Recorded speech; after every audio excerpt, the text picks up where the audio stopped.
fungsi jabat ke beberapa pejabat. Tanggapan Ya, beda dong tuh di fungsi ya. Jadi gini, saya sendiri kan tidak merasakan di fungsi itu. Jadi saya lulusan 92, sudah terakhir kita nggak ngerti, masih letnan baru ngerti, taunya jadi Danton aja ya. Jadi kalau menurut saya ada orang yang nyangkut ke zaman dulu lagi. Sejarah adalah kita tempat pembelajaran, tapi mari kita berpikir saat ini ke depan, baru kita belajar dari sejarah ya. Jadi kalau dibilang kita orang yang berpotensi bisa menjabat di suatu tempat, ya memang kan nanti ada seleksinya berdasarkan kemampuan. Saya dengar masih banyak bilang, apa hubungannya tentara dengan kementerian ini?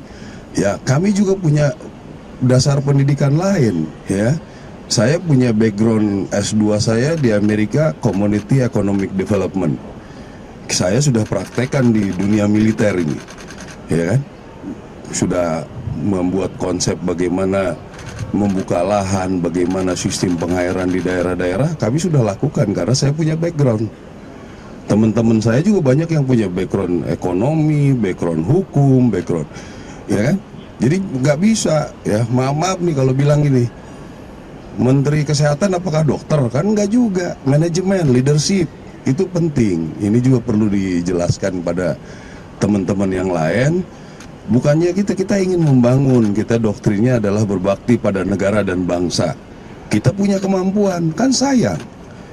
Teman-teman saya di tentara ini sudah tour of duty, tour of area, ngerti di ujung-ujung. Sekarang berapa persen orang yang mengerti tentang dari Sabang sampai Merauke? Kan banyaknya di tentara. Jadi kalau misalnya ada pembangunan di daerah mana, kami banyak yang lebih mengerti, kan sayang.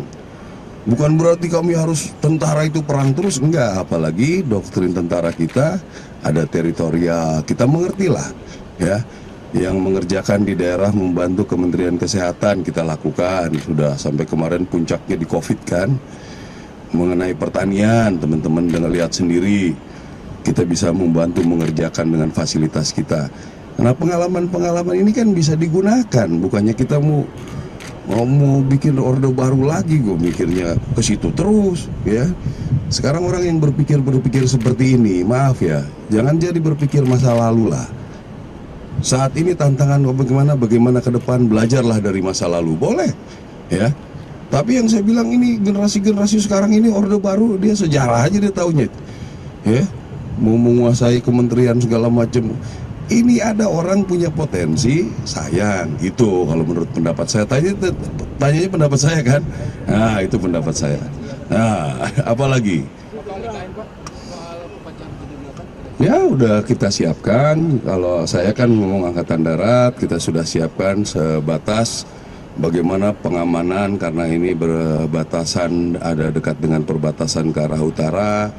Kami sudah siapkan artileri, arhanut, armet untuk pertahanan, kavalerinya, bagaimana untuk pengamanannya ya. Mungkin kami kan di ring 2 setelah Pas Pampres ya, dan dengan bekerjasama dengan Angkatan Laut, Angkatan Udara, udah kami siap semua ya. Dan memang belum terlalu rumit lah, karena persiapan kita kan untuk 17-an dan juga menata nanti ke depan lah kira-kira. Wah nggak terlalu banyak lah, berapa ribu aja ya.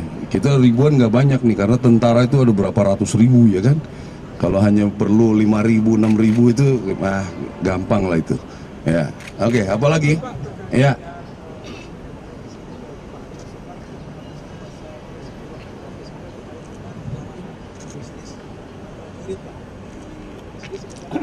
Nah ini pendapat saya lagi nih ya. Jadi gini, kenapa kita tidak boleh bisnis? Karena menggunakan kekuatan. Sebenarnya sama dengan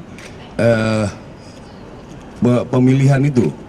Tentara harus keluar dulu supaya jangan menggunakan kekuatannya ya. Jadi kalau kita berbisnis, kata-kata bisnis itu bagaimana? Kalau misalnya kita buka warung, ya apa berbisnis tuh? Ya kan, kalau misalnya jual beli misalnya motor atau apa, ya kalau dia belinya benar, tidak mempergunakan itu ya.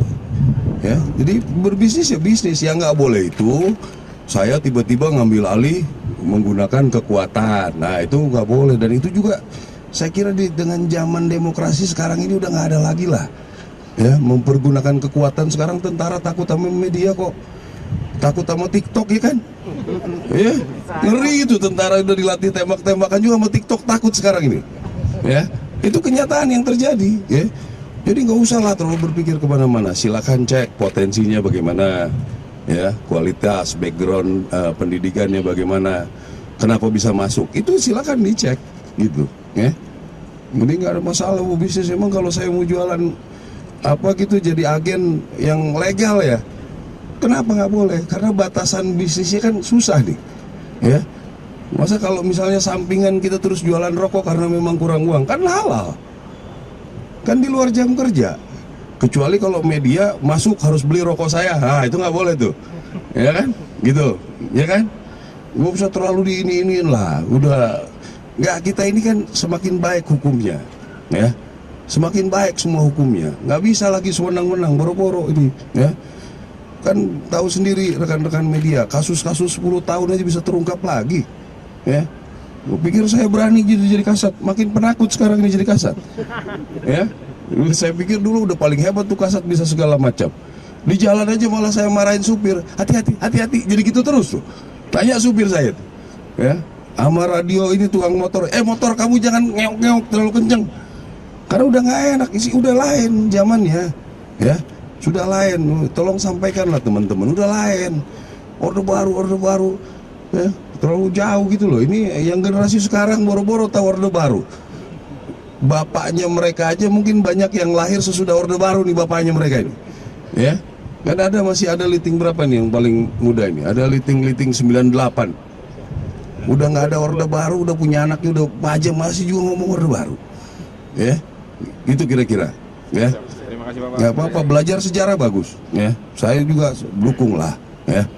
Itu oke. Siap, Ya, terima kasih ya.